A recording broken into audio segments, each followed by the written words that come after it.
ನೋಡಿ, ಸಾಕಷ್ಟು ಅನುದಾನ ನಿಗಮಗಳಲ್ಲಿ ಈಗಾಗಲೇ ಇದೆ. ಹಿಂದಿನ ಸರ್ಕಾರ ಏನಾಗಿತ್ತು ಅಂದರೆ ಟಾರ್ಗೆಟನ್ನು ಸರಿಯಾಗಿ ಕೊಟ್ಟಿರಲಿಲ್ಲ. ಈಗ ಉದಾಹರಣೆಗೆ ನನ್ನದೇ ಕ್ಷೇತ್ರ ತಗೊಳ್ಳಿ. ಹಿಂದಿನ ಸರ್ಕಾರದಲ್ಲಿ ನಮ್ಮದು ಮೀಸಲು ಕ್ಷೇತ್ರ ಇದ್ರೂ ಕೂಡ ನಮಗೆ ಟಾರ್ಗೆಟು 3-4 ಕೊಟ್ಟಿದೆ. ಅದಕ್ಕೆ ನಾವು ಯಾರೂ ಹಿಂದಿನ ಸರ್ಕಾರದಲ್ಲಿ ನಾವು ಯಾರೂ ಕೂಡ ಆಯ್ಕೆನೂ ಮಾಡಿಲ್ಲ. ಮತ್ತು ಸರ್ಕಾರಕ್ಕೆ ನಾನೇ ಪತ್ರ ಬರೆದಿದ್ದೆ, ಹೀಗೆ ನೀವು 2-3 ಒಂದೊಂದು ಕ್ಷೇತ್ರಕ್ಕೆ ಕೊಟ್ಟರೆ ಇದು ಉಪಯೋಗ ಆಗೋದಿಲ್ಲ, ನೀವೇ ಆಯ್ಕೆ ಮಾಡಿ ಪಟ್ಟಿಯನ್ನು ನೀವೇ ತಯಾರು ಮಾಡಿಬಿಟ್ಟು ಕೊಟ್ಬಿಡಿ ಅಂತಾನೆ. ನಮ್ಮ ಸರ್ಕಾರ ಬಂದಮೇಲೆ ಈಗೆಲ್ಲ ಕ್ರೋಢೀಕರಿಸಿ ಈಗ ಹೊಸ ಟಾರ್ಗೆಟ್ಗಳನ್ನು ನಿಗದಿಪಡಿಸಿದ್ದಾರೆ. ಅದ್ರ ತಕ್ಕಂಗೆ ಆಯ್ಕೆ ಆಗುತ್ತೆ. ಇದು ಕೊರತೆ ಇರೋದು ದುಡ್ಡಿದಲ್ಲ, ಟಾರ್ಗೆಟನ್ನು ಇವರು ಸರಿಯಾಗಿ ಕೊಟ್ಟಿರಲಾರ್ದ ಕಾರಣ ಈ ಗೊಂದಲ ಆಗ್ತಾಯಿದೆ. ಆಮೇಲೆ ನೀವು ಬೇಕಾದರೆ ಕ್ರಾಸ್ ವೆರಿಫೈ ಮಾಡಿ.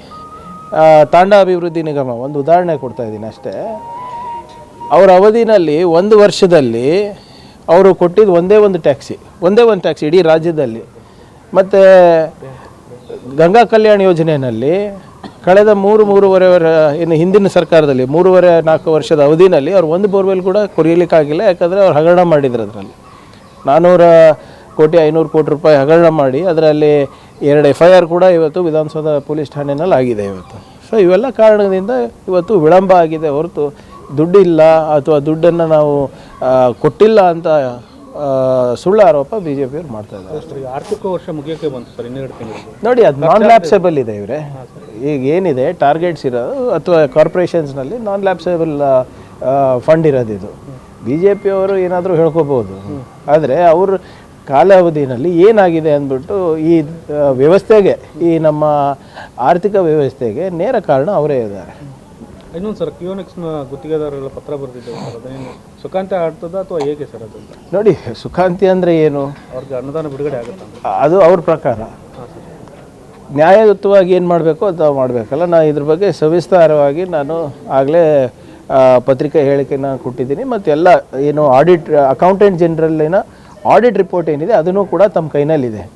ಏನೇ ಮಾಡಿದ್ರೂ ಕೂಡ ಆಡಿಟ್ ರಿಪೋರ್ಟ್ ಪ್ರಕಾರ ಮಾಡಬೇಕಾಗುತ್ತೆ, CAG ರಿಪೋರ್ಟ್ ಪ್ರಕಾರ ಮಾಡಬೇಕಾಗುತ್ತೆ, ನ್ಯಾಯಯುತವಾಗಿ ಮಾಡಬೇಕಾಗುತ್ತೆ. ಅದನ್ನು ನಾವು ಮಾಡ್ತೀವಿ. ಈಗಾಗಲೇ ಮಹೇಶ್ವರ ರಾವ್ ಅವರು ಇದ್ರ ಬಗ್ಗೆ ತನಿಖೆ ಮಾಡ್ತಾಯಿದ್ರೆ ಇಂಟ್ರಿಮ್ ರಿಪೋರ್ಟ್ನಲ್ಲಿ ಕೂಡ 4-5 ಅಂಶಗಳಲ್ಲಿ ಲೋಪ ಕಂಡು ಬಂದಿದೆ. ಅದನ್ನು ಹೊರತುಪಡಿಸಿ ಯಾವುದು ಸರಿ ಇದೆ, ಕರೆಕ್ಟಾಗಿ GST ಪಾವತಿ ಆಗಿರ್ಬೋದು ಅಥವಾ ಅವರು ಸರಿಯಾಗಿ ರೀತಿಯಾದಂಥ ಮಾನದಂಡಗಳನ್ನು ಇಟ್ಕೊಂಡು ಅವ್ರು ಕೆಲಸ ಮಾಡಿದರೆ ಅವರಿಗೆ ನ್ಯಾಯಯುತವಾಗಿ ಕೊಡೋದು ನಮ್ಮದು ಕರ್ತವ್ಯ ಆಗುತ್ತೆ. ಅದನ್ನು ನಾವು ಮಾಡ್ತಾಯಿದ್ದೀವಿ. ಸರಿ, ಪ್ರತಿ ಸಾರಿ ಆರೋಪ ಮಾಡ್ತೀವಿ ಸರ್, ಹಿಂದಿನ ಸರ್ಕಾರ ಸಾಕಷ್ಟು ಸಾಲ ಬಿಟ್ಟು ಹೋಗಿದೆ ಅಥವಾ ಅನುದಾನ ಹಂಚಿಕೆ ಸರಿಯಾಗಿ ಮಾಡಿ ಹೋಗಲಿಲ್ಲ, ಬೇಕಾಬಿಟ್ಟು ಖರ್ಚು ಮಾಡಿದ್ದಾರೆ ಅಂತ. ಅದಕ್ಕೆ ಅಂಕಿಅಂಶಗಳನ್ನ ಪಟ್ಟಿ ಏನಾದ್ರು ಬಿಡುಗಡೆ ನೋಡಿ. ಈಗಾಗಲೇ ಮಾನ್ಯ ಮುಖ್ಯಮಂತ್ರಿಗಳು ಭಾಳ ಸ್ಪಷ್ಟವಾಗಿ ಸದನದಲ್ಲೇ ಹೇಳಿರೋದು, 2,09,000 ಕೋಟಿ ರೂಪಾಯಿ ಇವರು ಏನು ಹೆಚ್ಚುವರಿಯಾಗಿ ಇವರು ವರ್ಕ್ಸನ್ನು ಕೊಟ್ಟು ಹೋಗಿದ್ದಾರೆ ಅಂತ.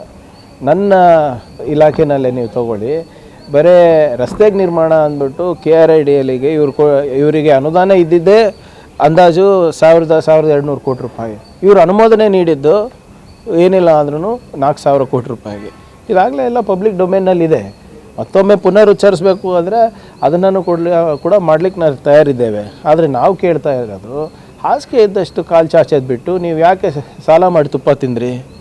ಆ ಸಾಲದ ಬಡ್ಡಿಯನ್ನು ನಾವು ಕಟ್ತಾ ಇದ್ದೀವಿ ಅಂತ ನಾನು ಪದೇ ಹೇಳ್ತಾ ಇರೋದು.